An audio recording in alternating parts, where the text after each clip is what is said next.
नमस्कार। अंतर्राष्ट्रीय खबरों के हमारे इस खास कार्यक्रम खबर दुनिया की में आपका स्वागत है। मैं हूं चंद्रशेखर जोशी। इस कार्यक्रम में हम आपको इस वक्त की बड़ी अंतर्राष्ट्रीय खबरें बताते हैं, साथ ही दो बड़ी खबरों पर अपने विशेषज्ञ मेहमान के साथ चर्चा भी करते हैं। आज हम कनाडा में हुए आम चुनाव के परिणाम और भारत पाकिस्तान तनाव पर चर्चा करेंगे। लेकिन आइए सबसे पहले आपको दिखाते हैं इस वक्त की अंतर्राष्ट्रीय हेडलाइंस। कनाडा में लिबरल पार्टी की शानदार वापसी। ट्रंप कार्ड ने मार्क कार्नी को दिलाई बड़ी जीत। नहीं चला खालिस्तानी एजेंडा। जगमीत सिंह की पार्टी एनडीपी की करारी हार।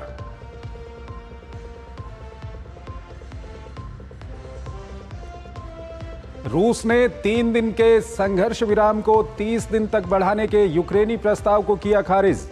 फ्रांस ने रूसी सैन्य खुफिया एजेंसी पर साइबर हमले का लगाया आरोप।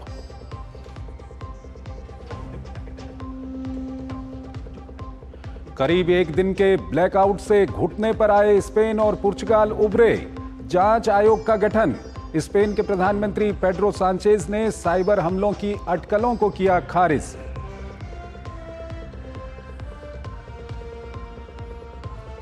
अमेरिकी राष्ट्रपति डोनाल्ड ट्रंप के कार्यकाल के 100 दिन। ट्रंप की लोकप्रियता में भारी गिरावट।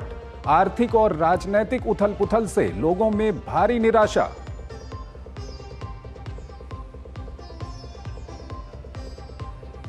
असद के वफादारों के बाद सीरिया में अल्पसंख्यक ड्रूज समुदाय के खिलाफ बड़ी हिंसा।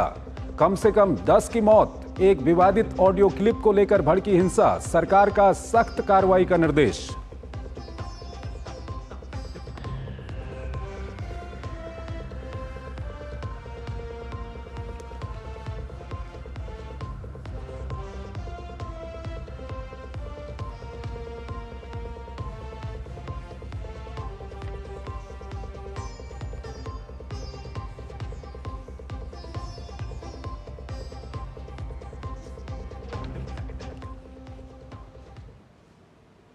और आइए सबसे पहले बात करते हैं कनाडा में हुए आम चुनाव की। कनाडा में हुए आम चुनाव में वर्तमान प्रधानमंत्री मार्क कार्नी की लिबरल पार्टी का एक बार फिर सरकार बनाने का दावा मजबूत हो गया है। वो सरकार बनाने के करीब पहुंच गई है। लिबरल पार्टी के एक बार फिर सत्ता के करीब पहुंचने का एक प्रमुख कारण अमेरिकी राष्ट्रपति ट्रंप द्वारा कनाडा पर टैरिफ हथियार चलाना रहा है। वहीं इन चुनावों में भारत विरोधी एजेंडे पर काम करने वाली एनडीपी को बड़ा झटका लगा है। माना जा रहा है कि जगमीत सिंह की इस पार्टी को भारत के खिलाफ अभियान चलाने का बुरा खामियाजा भुगतना पड़ा है। ये रिपोर्ट देखिए। महज 3 महीने पहले चुनाव में काफी पीछे चल रही लिबरल पार्टी ने संसदीय चुनाव में जीत दर्ज कर इतिहास रच दिया। हालांकि 2025 की ऐतिहासिक जीत का मुख्य किरदार इस बार कार्नी रहे, जिन्होंने 3 महीने पहले ही अमेरिकी विरोध के बीच सत्ता संभाली थी।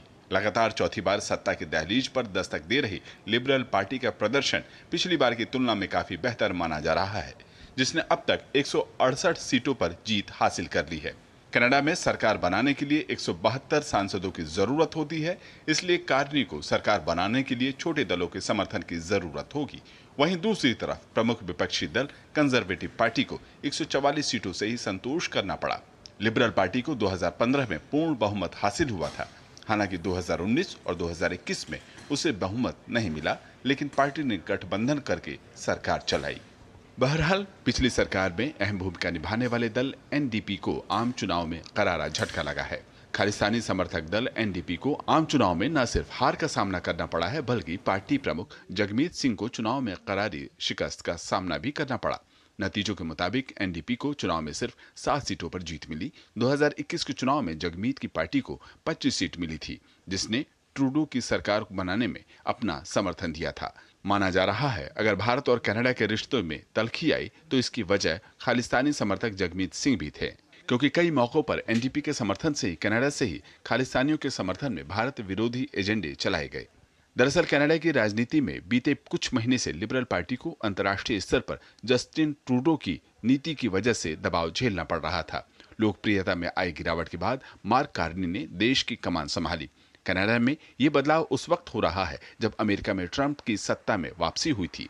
ट्रंप की टैरिफ नीतियों ने दोनों देशों के रिश्तों को सबसे खराब दौर में पहुंचा दिया है। लिबरल पार्टी की सत्ता में वापसी की एक वजह ट्रंप के साथ व्यापारी युद्ध रहा, क्योंकि राजनीतिक रूप से गैर अनुभवी नेता माने जा रहे कार्नी कनाडा के मतदाताओं को ये भरोसा दिलाने में कामयाब रहे कि आर्थिक संकटों से निपटने के उनके अनुभव ने ट्रंप की नीतियों से निपटने को तैयार कर दिया है। बहरहाल पूरे चुनाव में जहां ट्रंप का मुद्दा हावी रहा, तो कार्नी इस दौरान भारत के साथ रिश्तों को सुधारने की वकालत करते दिखे। प्रधानमंत्री नरेंद्र मोदी ने कार्नी को बधाई देते हुए भारत कनाडा साझेदारी को मजबूत करने के साथ उनके साथ काम करने की उत्सुकता जताई। और इस खबर पर ज़्यादा बात करने के लिए हमारे साथ जुड़ रहे हैं Sanjay Bhardwaj, school of international studies JNU से। संजय जी, बहुत बहुत स्वागत है आपका हमारे इस कार्यक्रम में। पहला सवाल आपके सामने हम रखना चाहेंगे कि कनाडा में जो आम चुनाव हुए, उसके जो परिणाम आए हैं, उसका विश्लेषण किस तरह से करेंगे आप? देखिए, ये बात साफ है कि जो इलेक्शन मैनिफेस्टो रहा और जिस तरीके से कार्नी ने इलेक्शन कैंपेन किया, उसमें दो बातें साफ साफ स्पष्ट रूप से नजर आई। पहली बात कि जो उनकी लिबरल पॉलिसीज हैं, उनको उन्होंने काफी कुछ जनता के सामने रखा। दूसरा, जो ट्रंप के साथ जो उनका अभी ट्रेड वॉर चल रहा है, एक तरीके से जो टैरिफ वॉर जो चल रहा है, वो ना केवल कनाडा के साथ बजाय कि पूरी दुनिया के साथ चल रहा है। लेकिन जो सबसे बड़ा कनाडा के लोगों को एक विश्वासघात लगा कि पिछले जो लगभग 50 साल से कनाडा और अमेरिका के बीच में जो एक बहुत स्ट्रॉन्ग साझेदारी थी और एक डिपेंडेंसीज थी एक दूसरे को, उनको बहुत बड़ा ठेस लगा। और उनको पहली बार ये एहसास हुआ कि अमेरिका और ये बात कार्नी ने अपने इलेक्शन कैंपेन में कहा कि अमेरिका हमारी भूमि को लेना चाहते हैं, अमेरिका हमारे संसाधनों को खाना चाहते हैं, और अमेरिका हमको एक तरीके से अपना प्यूटल स्टेट बना के एक तरीके से एक पूरा हमारी सॉवरेनिटी पे हावी होना चाहते हैं। एक बहुत बड़ा मुद्दा था।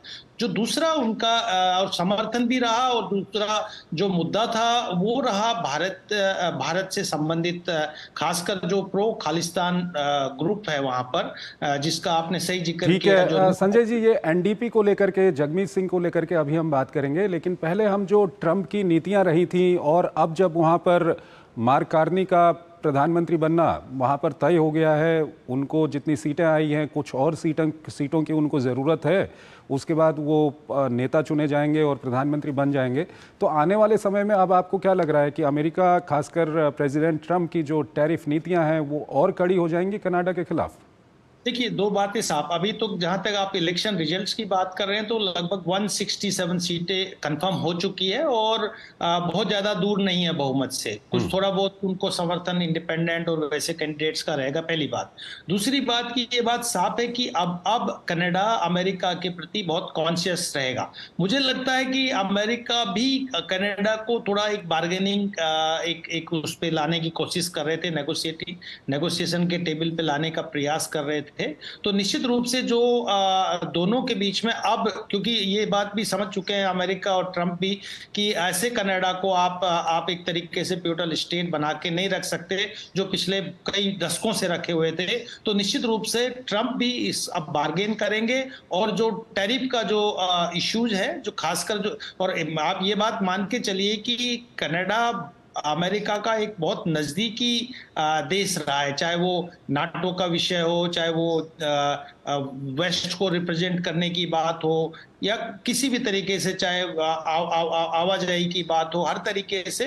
तो अमेरिका भी नहीं चाहेगा कि कनाडा उनके हाथ से निकल जाए। तो मुझे लगता है कि दोनों देशों में एक बार्गेनिंग जो स्कोप जो है वो ज्यादा बढ़ गया है। अब वो ट्रूडो वाली बात नहीं है। अब निश्चित रूप से कार्नी बहुत इनका जो जिस तरीके से राइज हुआ है वहां की राजनीति में, ये अपने आप में एक इंडिकेट करता है कि वहां के जो कनाडा के जो लोग हैं और जो इनके इलेक्शन मैनिफेस्टो और एजेंडा थे, उसको जब मैंडेट मिला है तो अमेरिका भी इस बात को समझेगा।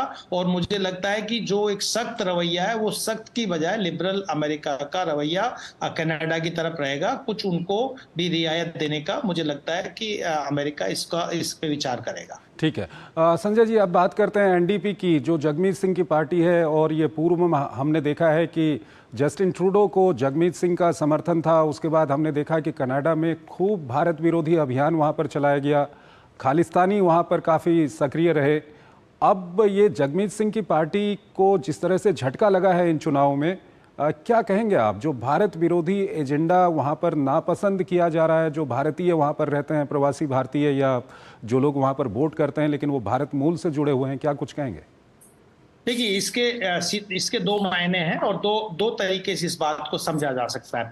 पहली बात ये कि सभी भारतीय निश्चित रूप से न्यू डेमोक्रेटिक पार्टी जो जगमीत सिंह की पार्टी है उसको समर्थन नहीं करते हैं। वो लिबरल और भारत के साथ कंस्ट्रक्टिव रिलेशंस की बात करते हैं। ये बात रखिए कि भारत के लगभग 4,27,000 स्टूडेंट्स वहां पढ़ते हैं और एक बहुत बड़ा जो इनकम है लगभग $8 बिलियन तो डॉक्यूमेंटेड है। और अगर वैसे देखा जाए तो लगभग $20 बिलियन की आमदनी कनाडा को भारत से होती है। तो ये एक मुद्दा है जो कनाडा और भारत के लोग दोनों ही अच्छे संबंध रखने का प्रयास करते हैं। जो बड़ा एक तबका है भारतीय जो वहां पे डायस्पोरा कम्युनिटी है, जो वहां मूल निवासी हैं, वो इस तरीके के जो खालिस्तानी ग्रुप से उनको समर्थन नहीं देते हैं। दूसरी बात, जहां तक जगमीत सिंह की बात है और एनडीपी की बात है, वो निश्चित रूप से खुले तौर पे भारत विरोधी गतिविधियों में इन्वॉल्व थे। और जिस तरीके से ट्रूडो के जो स्टेटमेंट्स आए थे, खासकर जब हमारे यहाँ पे किसान आंदोलन चल रहा था, उसमें 2020 में उन्होंने स्टेटमेंट दिया, भारत के आंतरिक मामलों में दखल देने का प्रयास किया। साथ ही जो निर्जर का मुद्दा था उसको बहुत बड़ा एक पॉलिटिसाइज करने का और एक तरीके से जो हमारी जो सामंजस्य है, धार्मिक सामंजस्य है भारत में, उसको बिगाड़ने का ट्रूडो प्रयास कर रहा था। और क्योंकि उनके ऊपर जो न्यू एनडीपी के जो जगमीत सिंह का उन पे दबाव था, तो ये दोनों बातें थी जो भारत के कनाडा के साथ एक तरीके से रिश्तों को एक खराब दिशा में ले जा रहे थे। और बहुत सारे जो मुद्दे थे, जो प्रमुख मुद्दे थे, व्यापार से संबंधित मुद्दे थे, जिसमें हम कहेंगे कि जो कॉम्प्रिहेंसिव इकोनॉमिक पार्टनरशिप का एग्रीमेंट की बात थी, जो डिस्कशन चल रहा था, एक जो सीओ राउंड टेबल डिस्कशंस में चल रहा था, वो खटाई में पड़ गया था। साथ ही जब हम बात कर रहे थे कि फ्री ट्रेड एग्रीमेंट रखेंगे, वो खटाई में पड़ गया था। और जो हमारा ट्रेड था वो भी बहुत कुछ हद तक बढ़त कर पाया था। लगभग $8 बिलियन का जो भारत के साथ ट्रेड है वो भी बहुत ज्यादा बढ़त नहीं कर पाया था। ये सब हो रहा था जगमीत सिंह और इसकी जो पार्टी जो समर्थन कर रही थी ट्रूडो को, ट्रूडो उनके दबाव में काम कर रहे थे। लेकिन निश्चित रूप से जिस तरीके से वार्मली कार्ने ने भारत के साथ एक सकारात्मक दृष्टिकोण दिखाया है और भारत को एक तरीके से एक क्लोज पार्टनर, एक नेचुरल पार्टनर के रूप में कनाडा को दिखाने का प्रयास किया है, तो ये जो जितने भी, यानी कि कहीं ना कहीं हम कह सकते हैं कि भारत और कनाडा के रिश्तों में कुछ जो तनाव आया था जस्टिन ट्रूडो के समय में, वो अब आगे देखने को नहीं मिलेगा मार्क कार्नी के नेतृत्व में। बिल्कुल भी नहीं मिलेगा। और जो कुछ जो दूरियां हो गई थी ट्रेड के मामले में या एफटीए के मामले में या कॉम्प्रिहेंसिव इकोनॉमिक पार्टनरशिप के, मुझे लगता है उसमें बढ़ोतरी आएगी। और जो उनके अपने इमिग्रेशन पॉलिसी है या सिटीजनशिप देने का, मुझे लगता है वो एक पॉजिटिव रवैया रहेगा। और जो इनके ट्रैप में फंसे थे जगमीत सिंह के, वो ट्रैप का, और उन्होंने तो रिजाइन भी कर दिया, वो उन्होंने पार्टी के पद से भी रिजाइन कर दिया। तो अब उनका महत्व नहीं रहा और वो ये बात लिबरल पार्टी के लीडर्स भी समझ चुके हैं। बहुत बहुत शुक्रिया संजय जी इस विषय पर अपना विश्लेषण रखने के लिए। एक और महत्वपूर्ण विषय है, आप बने रहिएगा, अभी आपसे बातचीत करेंगे, लेकिन पहले एक छोटा सा ब्रेक लेना। सस्ते वाले दाल मसाले स्वाद हुआ बेकार, एमडीएच की हल्दी मिर्ची धनिया करे कमाल, ये रंग दे, ये खुशबू दे, ये तीखा, ये कम पड़े, क्या निराला एमडीएच मसाला।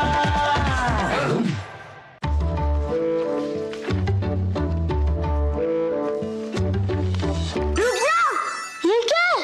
असली नोट? ब्रो, ये फटा है। सुन, फतेह फतेह पुराने नोट को बैंक ब्रांच में एक्सचेंज कर सकते हैं। वाओ, नया नोट मिलेगा? हाँ, जिससे तू हमें पिज्जा पार्टी देगा। आरबीआई कहता है स्मार्ट बनो, कूल रहो। यार मार्केट कैसा ऊपर नीचे होता है। सनसेट से पहले म्यूचुअल फंड के मैदान से निकलने का टाइम आ गया है।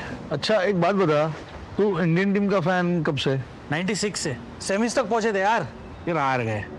तो क्रिकेट देखना बंद कर दिया? अरे नहीं ऐसे कैसे, team India forever bro. Exactly, career, investment और लाइफ में ऊपर नीचे होता रहता है यार। वो तो है। बस भाई डटे रहे, तभी तो अपने सपने पूरे कर सकता है।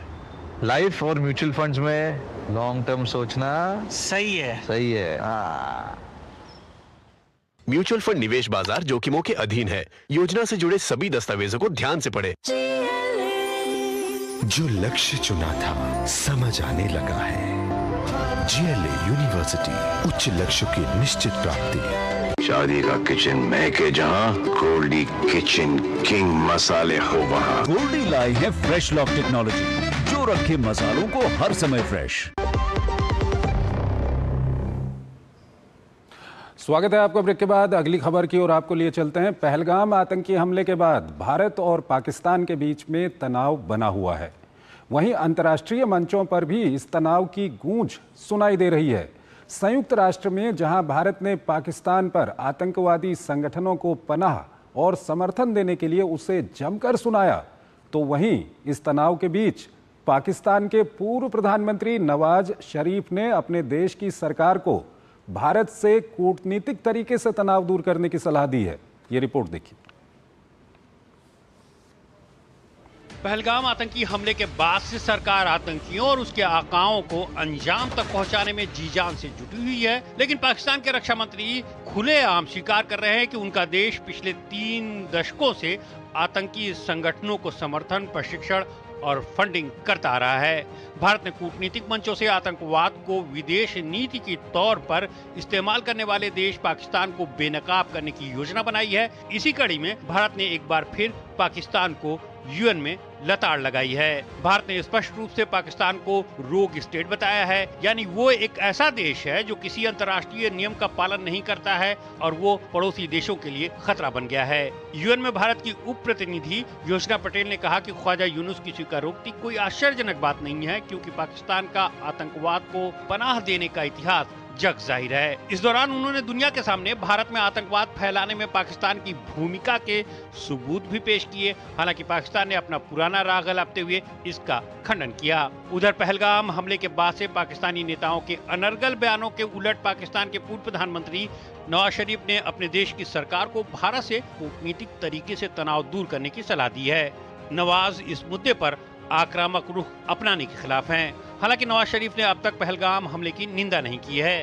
हालांकि पाकिस्तान के कभी करीबी माने जाने वाले तालिबान ने पहले ही पहलगाम हमले की कड़ी निंदा की है। ऐसे हमलों को क्षेत्र की सुरक्षा और स्थिरता के लिए बड़ा खतरा बताया है।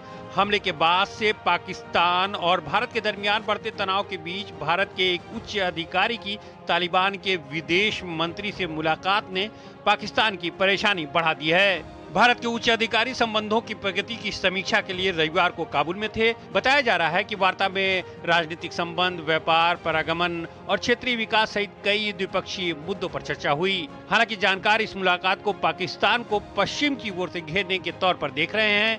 2021 में तालिबान जब सत्ता में आए तो यह आशंका काफी गहरी थी कि कहीं ये लोग आईएसआई की कठपुतली की तौर पर काम न करें। लेकिन हाल के दिनों में तालिबान शासन के साथ भारत के रिश्तों में बड़ा सुधार देखने को मिला है, जबकि दूसरी ओर पाकिस्तान के साथ उसके संबंध अब तक के सबसे खराब दौर से गुजर रहे हैं। वहीं भारत चाहता है कि अफगानिस्तान की धरती देश के खिलाफ आतंकवादी गतिविधियों के लिए इस्तेमाल न हो। तालिबान पहले ही इसे लेकर आश्वासन दे चुका है।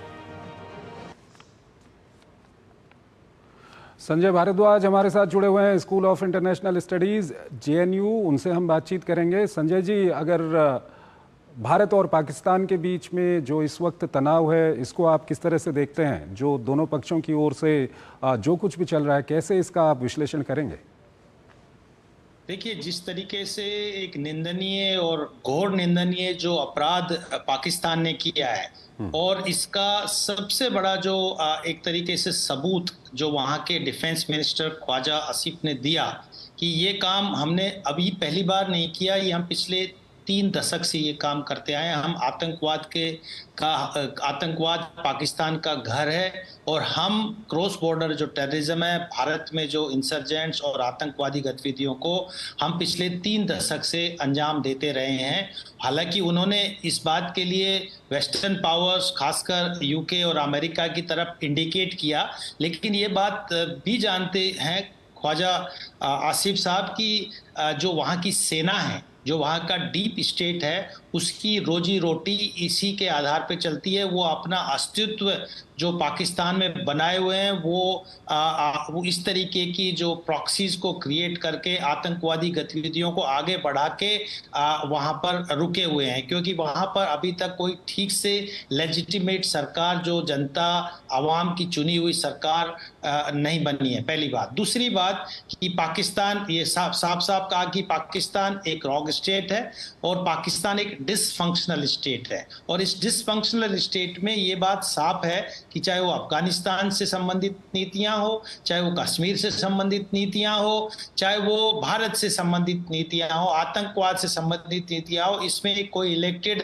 सरकार का कोई रोल नहीं होता। नवाज शरीफ और शहबाज शरीफ या इमरान खान का कोई भूमिका नहीं रहती इसमें। वो जो डीप स्टेट है, जो आर्मी है, वो जो इस्लामिक कट्टरपंथी जो लोग हैं उनके इशारों पे या उनके साथ साठगांठ करके इस तरीके की गतिविधियों को अंजाम देते हैं। तो एक तरीके से जो पाकिस्तान का जो स्ट्रक्चर है, वहाँ पे या तो अल्लाह की आवाज़ सुनी जाती है या आर्मी की आवाज़ सुनी जाती है, पहले अमेरिका की आवाज़ सुनी जाती थी, या फिर असैसिनेशन की आवाज़ सुनी जाती है, आवाम की आवाज़ नहीं सुनी जाती। जब तक वहाँ पे आवाम की आवाज़ नहीं सुनाई देगी तब तक पाकिस्तान ये आतंकवाद के सहारे ये काम करता रहेगा। तीसरी बात कि अभी पाकिस्तान के जो हालात है वो बहुत बुरे हालात है पाकिस्तान के। वहाँ पे एक बलूचिस्तान की डिमांड हो रही है, बलूच देश बनेगा।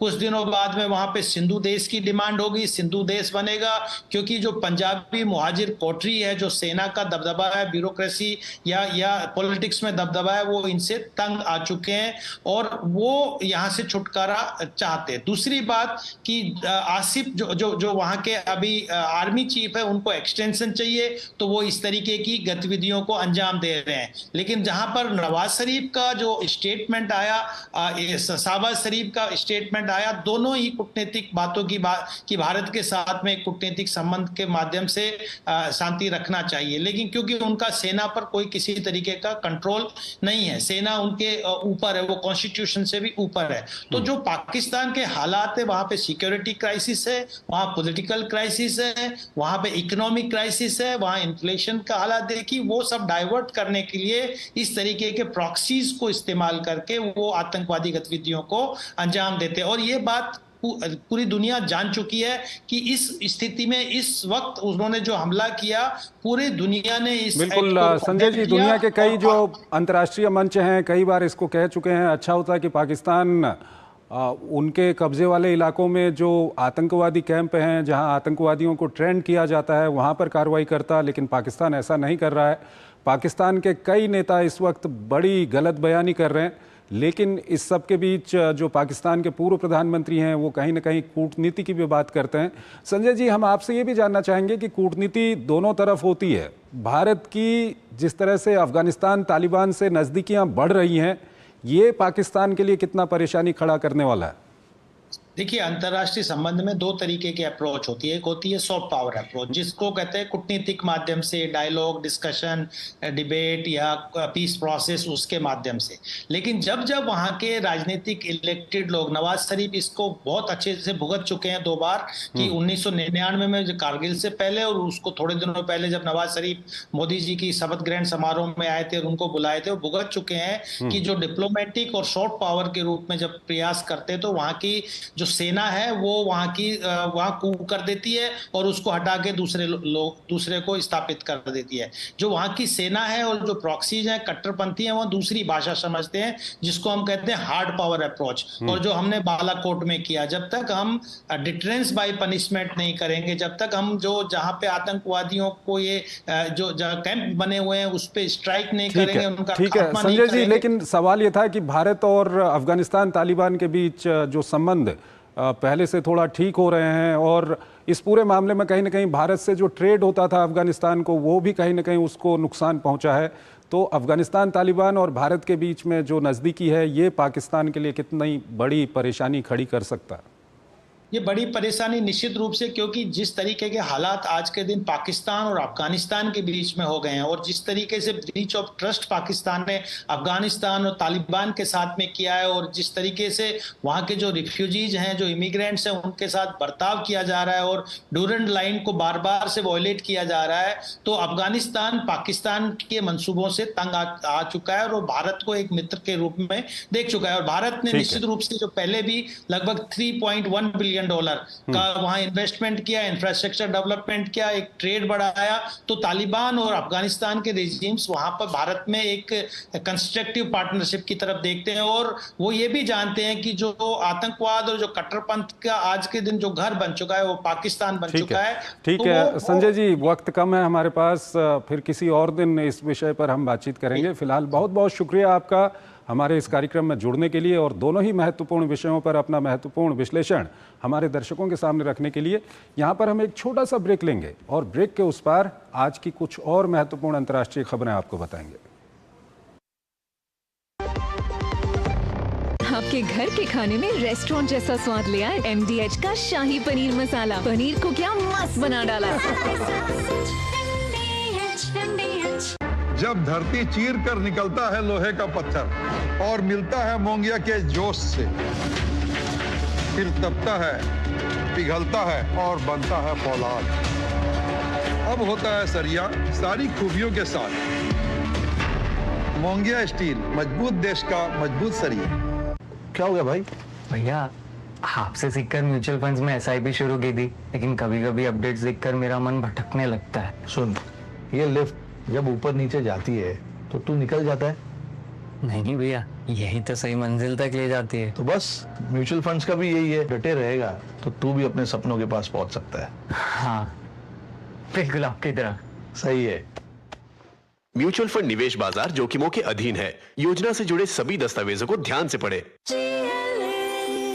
जो लक्ष्य चुना था समझ आने लगा है।